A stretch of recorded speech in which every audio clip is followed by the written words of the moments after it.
Anyway, Bad Batch, season Yeah, 2, episode 3. I really enjoyed this episode. it's good. Here's the thing that messed with me is it felt like a Clone Wars episode, right? Like, Oh, most definitely. Everything about it was very Clone Wars esque. but it was flipped. The droids were the good guys now. Yeah, I had a hard time. My brain was having a hard time with that. It was You're weird. like, oh no, it's a droid. And Cody, you're like, you know Cody, you've known Yeah, Cody. So it was just, it was very, it was weird, right? It was awkward. It was weird to be. You couldn't tell if like were they bad guys or was this everything that the separatists were trying to prevent, and like the real separatists, not Dooku, right? The people who believe Dooku's lies. Well, even what she said about Dooku, that Dooku was right when he said that the Republic will turn into something much worse. Right, but that was a part of like he was trying to feed them this the ideologies of what was going to happen before, like if they were going to become like this evil big power, which the Republic wasn't trying to do that for the most part. Like the core principles of the Republic was really like peace and unity, and like you look at the High Republic, right? Everything that they're trying to achieve right now, it's kind of like what they were trying to achieve before Palpatine came into power.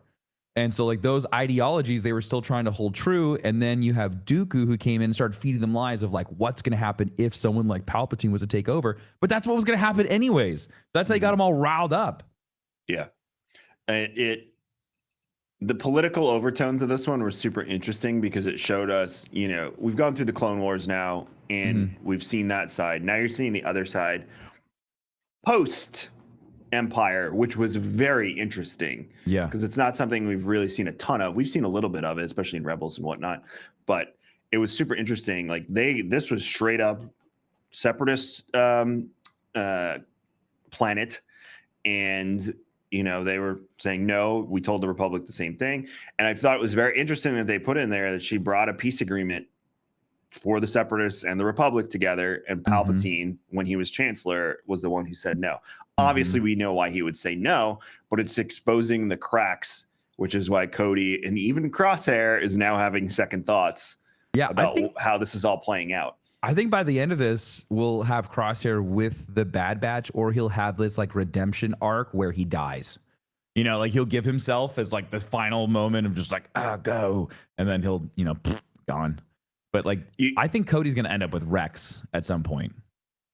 Yeah, it would make the most sense to see Cody with Rex. But we know in the long term that doesn't happen. So either Cody dies or he goes off somewhere else. That's the part that I'm really curious about, because we know we don't see him in Rebels with the older clones. So something happens between now and then where Cody's just gone. I would love for him to have closure with Obi-Wan though. Like that's where I was badly, going, dude. Is there some sort of scenario where Cody dies, like saving Obi-Wan to redeem himself? I want that so badly, but I don't think it's gonna happen. Maybe it'll happen in Obi-Wan season 2. Well, I mean, that's what we were hoping for in the first one. We were hoping there'd be some type of like Cody moment where like those two like just have that moment together and there's peace, and that hasn't happened yet. I don't think Obi-Wan's gonna get that closure, because like how we see him in Kenobi or in Obi-Wan, Ben is all like emotionally messed up and he's got the PTSD when he sees the clone. So that right there tells me that he didn't get to have that closure with Cody. So something happens. I wonder if Crosshair kills him. Could be. I mean, we'll see. Crosshair seemed a little bothered by the whole scenario, which shocked me. Because how many more executions are we gonna get? Oh, come on. There's been so many lately, Kevin. How many executions have we seen across the board? They're trying to drive home I think they're trying to shut the Empire apologists up. I know you and I joke all the time that you are. Yep. I know you're not at the end of the day, but they're trying to shut them up with this Empire did nothing wrong stuff. They're like, no, the Empire's done plenty wrong, and we're going to put it right in your face. Listen here, you Star Wars fascists. And they're doing it in a way that doesn't absolve the Republic of the terrible things they've done too. But they're really trying to drive home the point, like, we modeled this after they are space Nazis. I really want you all to understand that they are space Nazis. Yep. And, we're seeing the eradication of the clones. We know how they feel about aliens and things like that. So I think Vice Admiral Rampart is really primed to just be the asshole that we need, to just hate his guts. Yeah. And I think they're really gearing him up. I could see him being live action down the road too. You think so? I could see him playing a part or a role in something. He seems to be the one that they're like, inflating as, he hates Tarkin. Mm-hmm. He's bothered by Tarkin and the power Tarkin has. So you're seeing the infighting there, but also the fact that he has so much control over this program now. Yeah. And they're really trying to I don't want to say redeem the clones, because at the end of the day, it's not really the clones' fault what happens. They're trying to humanize them. Right. And give them a choice. And, maybe that chip in their head, it wears off after a while, and they can actually make their own decisions like Cody's doing right now. So I think Bad Batch is pretty on point for what we said it was going to be, where it's humanizing the clones and, giving them individual characteristics and redemption and things like that. So I'm interested to see, how many more. And we know Rex makes it to Return of the Jedi because he's in the movie. Wink, wink. So has that been confirmed? Is that actually him? I feel like it was, but I don't want to say that for sure because we got Mokiv and Serrano mixed up last week, and somebody pointed that out for us. So what happened? The planet that is in Thrawn is not Serrano, it's Mokiv. I will be honest with you, don't remember. Yeah, somebody corrected us on social media, and I was like, "Oh, you're right." I don't remember. I remember you talking about the book. I don't remember what planet we were talking about. As I saw that comment, and I was like, "I don't know what we're talking about." It was quick. Serrano. I remember you had quickly brought it up, and it just wasn't paying attention. It was about seeing Serrano in the animated episode. That was all. So yeah, I mean, I honestly don't remember if that's canon. Paul, if you could look that up, that'd be great. But yeah, we know Rex lives at least through Rebels because we see him in Rebels and whatnot anyway. So Cody is the big question mark, and I have a feeling Cody's going to die doing something heroic because that would be a great send off to him, and it would redeem his arc from what he does to Obi-Wan and Revenge of the Sith.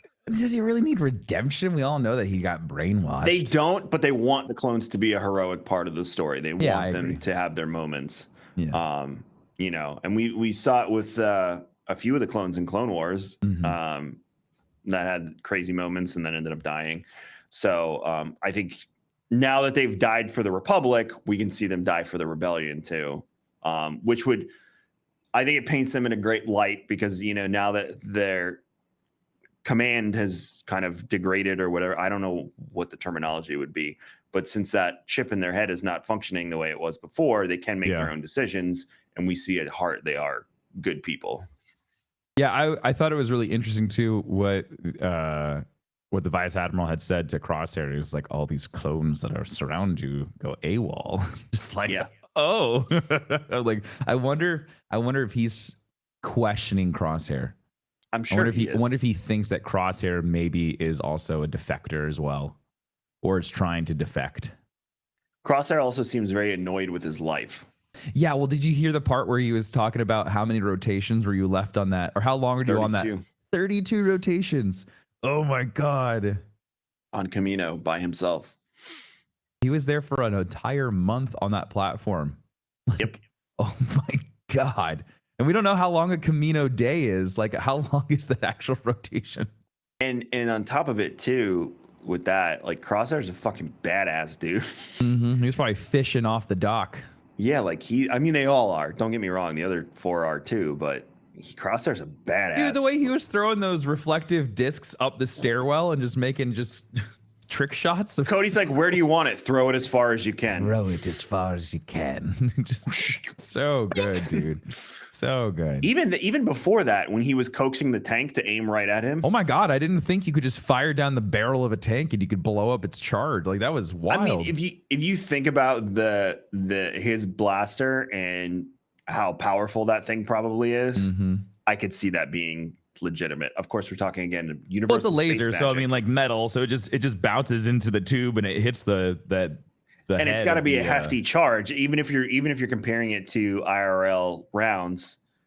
The Homeboy's got I don't know what sniper rifle you would compare that to, but you're talking a pretty high millimeter round on a sniper rifle. Well, it's also is it energy or ballistic? Is it like what kind of weapon is it really? I would assume it's an energy weapon. I would too. And so because that was really cool. I don't think we've ever seen a clone blow up a tank like that before. I don't think I've ever. Yeah, I can't really remember a time where someone just fired a round down the barrel of a tank. and then he was picking off everyone on the top. Yeah, he's off the ramparts. He's just so cool. He's And just then a the same neat thing, guy. hitting the stuff in the hallway with the assassin droids and banking them off. And Yeah, it was a good action episode. Like you said, it felt like Clone Wars. and then Cody with his knife A little vibro blade. took out 2 of them. The only problem I had was I liked that the droidica was hard to kill because they always are. Those are so good. I felt like the assassin droids were a little too easy to kill. Man, that's the one issue I've always had with those guys. Is like they look really cool and they're neat because they can like crawl on the walls and stuff, but they always just end up getting taken out too easily. Like every time. In Battlefront 2, though, those guys are a pain in the ass. Big like time. Terrifying. They flip. They've got predator vision. They've got like vibro swords. When they introduced them too in Clone Wars, they're supposed to be like this elite part of the Separatist army too. So, like Spec Ops or something. That's always been the problem with like any Star Wars bad guy. It's like they always look really, really cool, and on the surface they're a little scary, but at the end of the day they just get melted through. Like it's just kind of man, like Gamorreans. Like the destroy, like those droid guys could have been like those could have been it. But like the one part where he throws the grenade on the B1 and then shoots the B1, and the B1 falls over through the shield and blows up the droid. It's just like, of course.